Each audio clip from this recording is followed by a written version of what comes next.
अभी कहाँ समाप्त हुआ है भाई? आप भी राहुल जी की तरह मेरे बोलने का क्रम आप तय करो।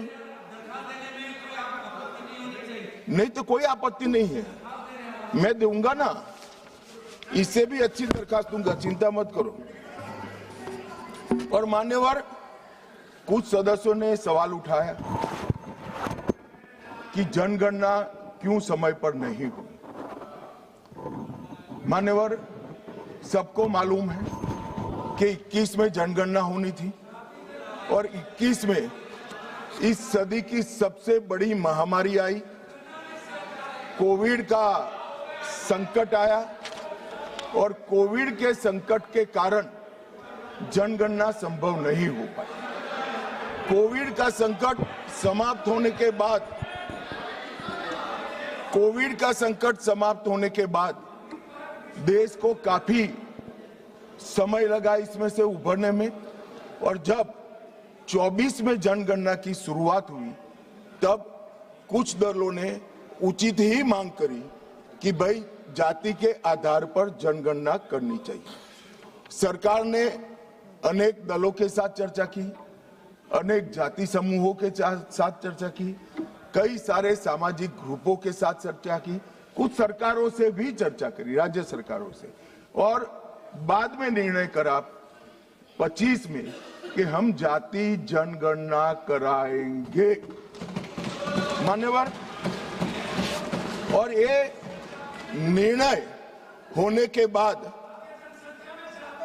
अब जो जनगणना हो रही है उसमें जब व्यक्तियों की गणना होगी तब जाति का कॉलम आने वाला है और जाति की गणना भी होगी, ये सुनिश्चित है।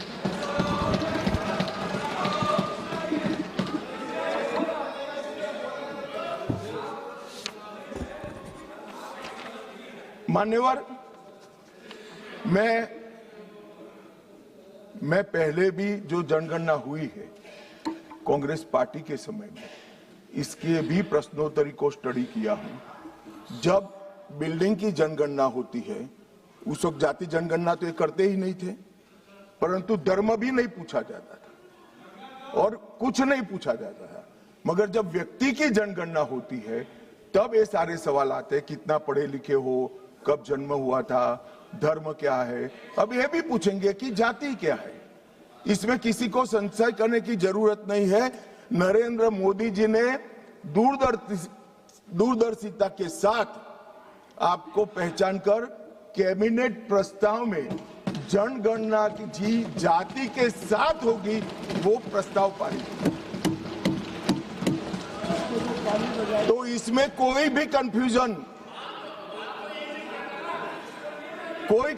रखने की।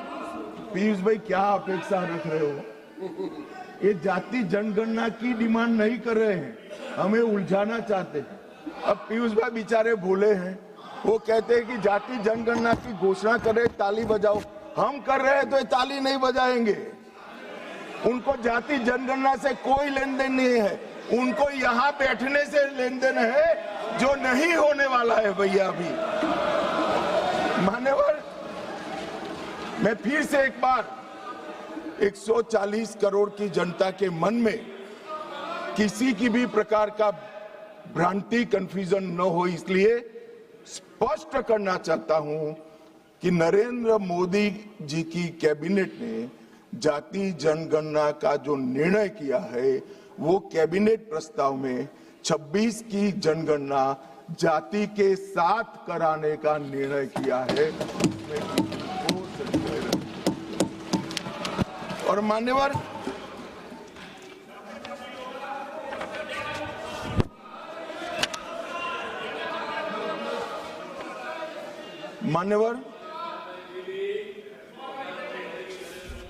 अब ये बिल जब से आया है तब से विपक्ष ने कुछ भ्रांतियां फैलाना शुरू की।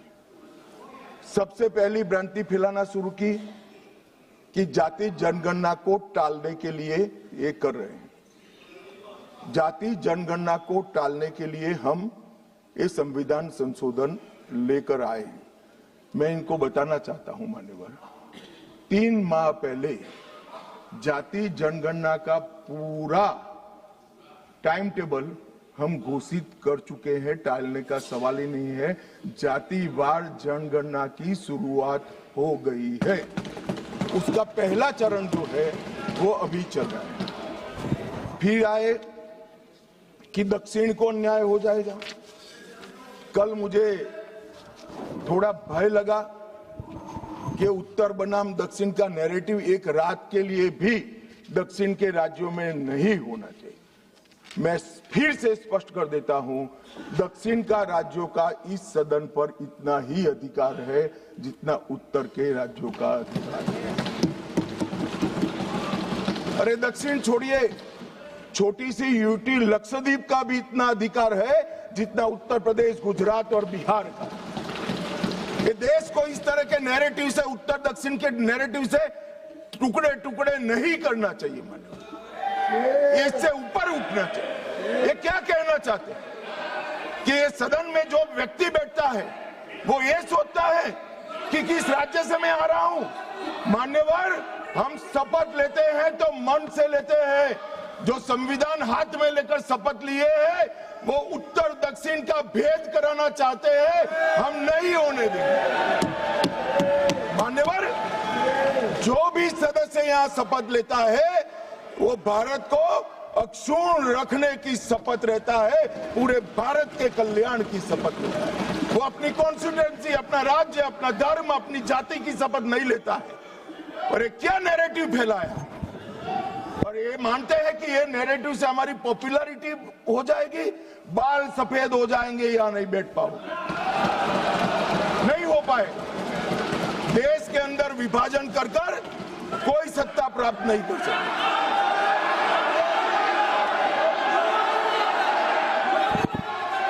मान्यवर,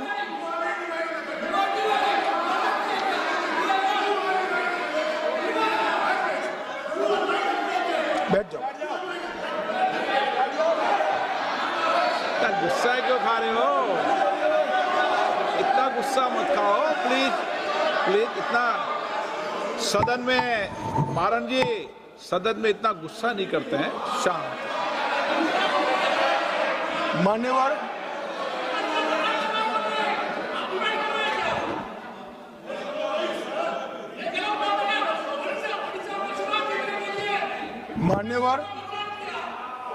मान्यवर,